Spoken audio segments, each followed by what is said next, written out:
Here we go. All right.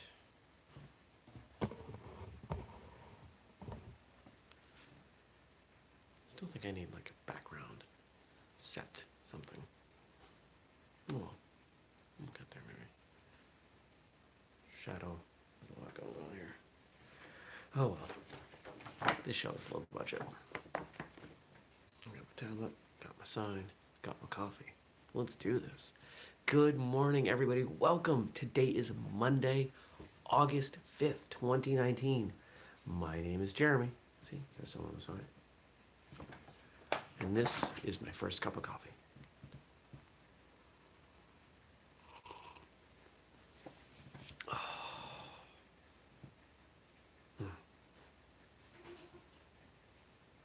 What, cat? You're being weird. The cat's being weird. That's not really a surprise or new. So, I hope everyone had a great weekend. I sure did. What did I do? So,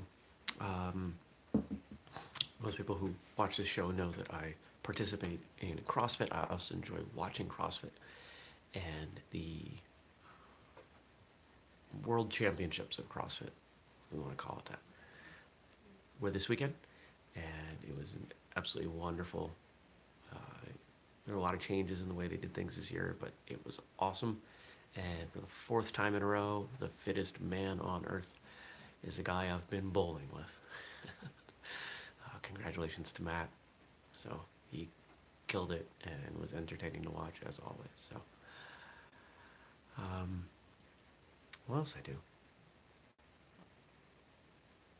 If you are, what's going on? People go away.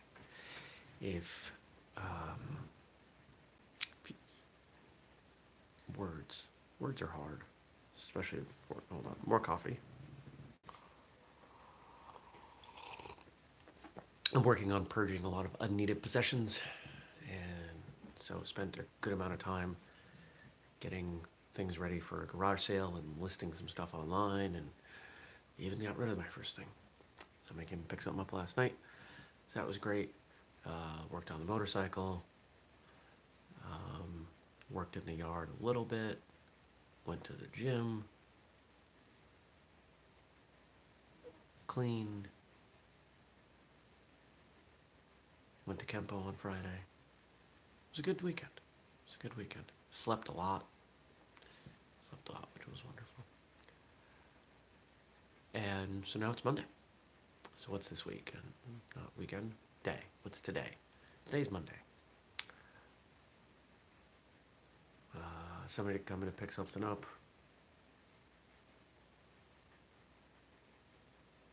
And then it's just work.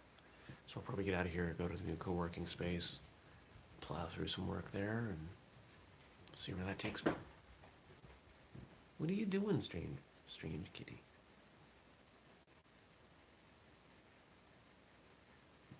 Running around weird.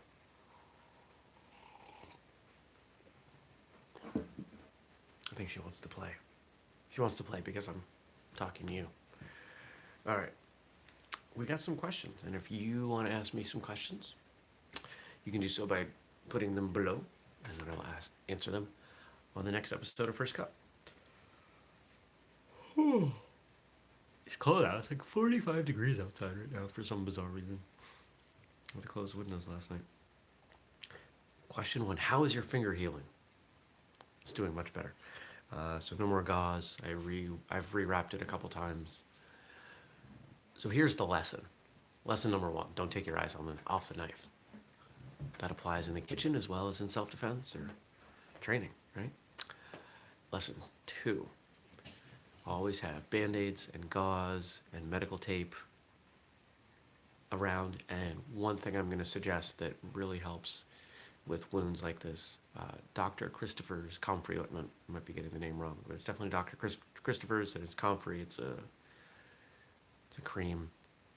It's like $15 on Amazon. The stuff's magic. So give that a whirl next time you have something. It's fantastic. But I don't know. I haven't really looked closely at it. Today, well, tonight will be a week, right? Yeah.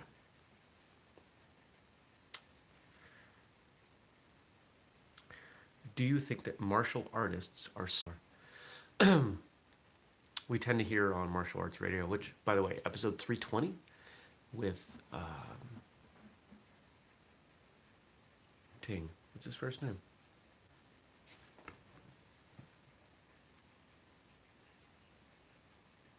Hold on.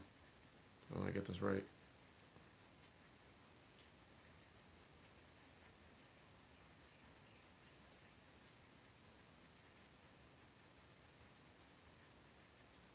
Come on.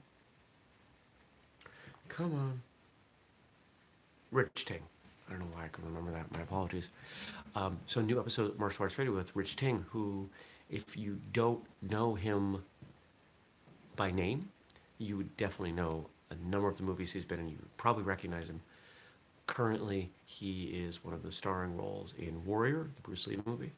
Bruce Lee inspired TV show. Man, words are not coming today. And if you listen to Martial Arts Radio, you heard the episode with Shannon Lee, and having Rich on was a ton of fun. What a great guy. We had some great conversation before and after the show. You know, I'm always pleasantly surprised when martial arts celebrities or actors are just regular people. And that's kind of what he was. You know, he was a regular person who's done some really cool stuff because of his in part because of his martial arts, but he's still a person. And so I had a lot of fun, and it's a good example. That episode, I think, is a good indicator of why Warrior is such a good show. And if you haven't checked out that show, you really should. It is phenomenal. All right. So coming back, martial artists being smaller. So quite often on Martial Arts Radio, we talk about how someone comes into martial arts because they were bullied or needed something to give them some security or a sense of confidence or whatever it is. So if you look at it from that way, we would think that martial artists are, by definition, smaller. I'm certainly not someone who's going to counter that belief. I'm 5'7". As of this morning, under 160 pounds.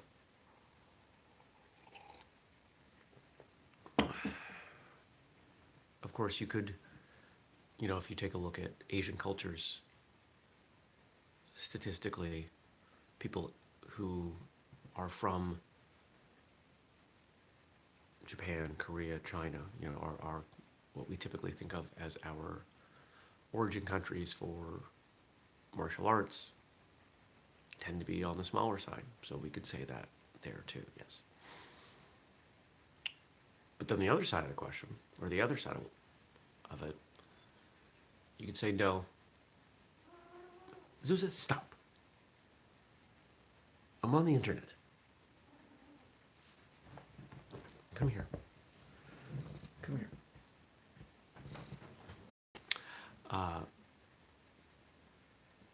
Martial artists are just people, and people are all different sizes, and by definition, they're going to be, they're going to reflect the population.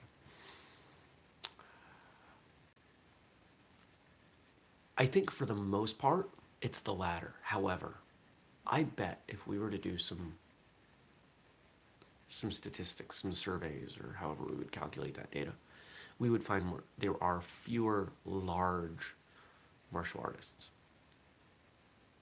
Not by some dramatic amount, but you're going to lose the people who join martial arts because bigger people don't tend to need or have as much interest in self-defense as smaller people. We might be splitting hairs here, but I think that overall, as a reflection of the population, martial artists are going to be slightly smaller, right? Why are we at a rat this morning? My co-host, the cat.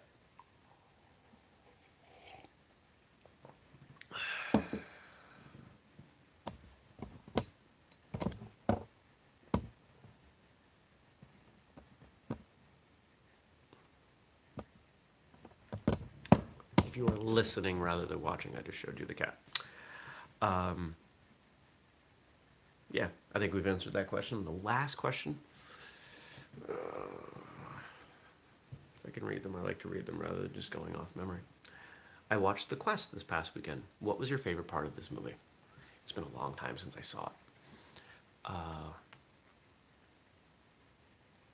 It's got that kind of standard blood sport plot, you know, bunch of different people from a bunch of different martial arts fighting to win something. Shouldn't call it the blood sport plot because there are so many other movies with the same plot. I mean, it's the plot of Enter the Dragon and Mortal Kombat. Right.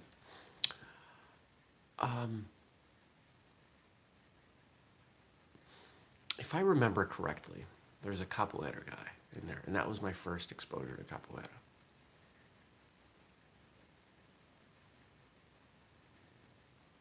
I don't know. It was fun. It's a fun movie. It's light. There's nothing great about it. I think martial arts movies are one of the few types of movies. Just pulling a mat out of the cat's hair. Martial arts movies are one of the few types of movies where a movie can be bad and we still really enjoy it. It doesn't happen with other things. I don't see this whole subgenre of really bad, like action movies, or really bad comedies, really bad horror movies. I guess that's the case there. You do have those movies there.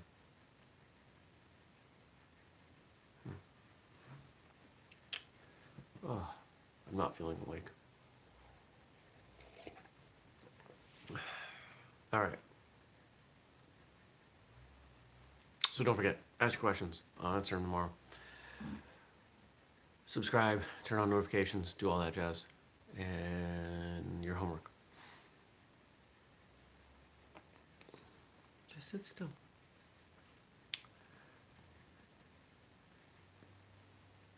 My brain's not working right. It's really interesting when it does and it doesn't. It's definitely not. I probably should have gone to bed. I should have gone to bed earlier last night. All right, Kat. You gotta go. You're being all fidgety.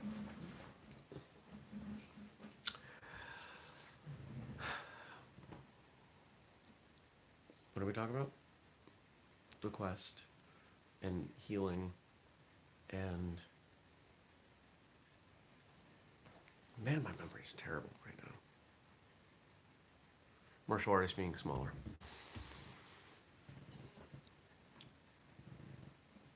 I want you to spend some time observing people today. I've given you that bit of homework often. But I want you to do it a little bit differently today. I want you to size people up. I want you to look at them as if you were going to fight them. What would their strengths and weaknesses be? What would your strategy be? How would that change if it was a surprise versus a sparring match? Think about how you leverage what you have to make sure you go home. That's what I got for you. I hope you have a good day. I will see you back here tomorrow, and I might be more awake. We'll find out. Take care. Peace.